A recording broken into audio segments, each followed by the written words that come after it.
তো আমি আছি আমার ফেয়ার ফেস প্রজেক্টে।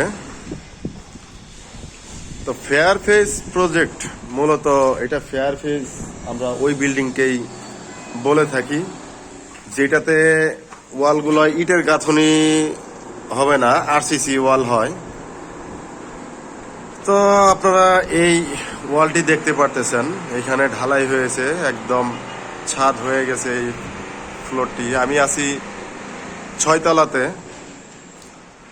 তো এখনো ওয়ালটি ফিনিশিং দেওয়া হয় নাই, যার কারণে দেখতে পাচ্ছেন ঢালাইয়ের জয়েন্ট এবং কি এগুলা বোঝা যাচ্ছে। তো ফেয়ার ফেস বিল্ডিং আসলে একটা রুচি সম্পন্ন। এইখানে আমাদের যে অন্য অন্য নন ফেয়ার ফেস বিল্ডিং এর চাইতে এইখানে বেশ কিছু টাকা খরচ বেশি হয়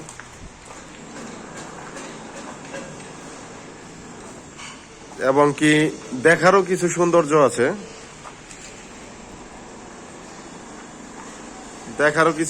আছে। এইখানে যদিও শুরুর দিকে আপনার খরচ বেশি হয়, আরসিসি ওয়াল এবং কি রড বান্ডিং আছে, এখানে ঢালাই করা হয়, সেই ক্ষেত্রে এখানে খরচ বেশি হয়।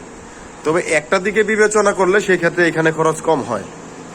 সেটা হলো আমাদের এমনি নর্মালি অন্য অন্য বিল্ডিং এ একটা রঙের খরচ আছে। তো এইখানে শুরুতে যেই পলিশগুলা করা হয় সেগুলাই, পলিশ ছাড়া এখানে কোনো খরচ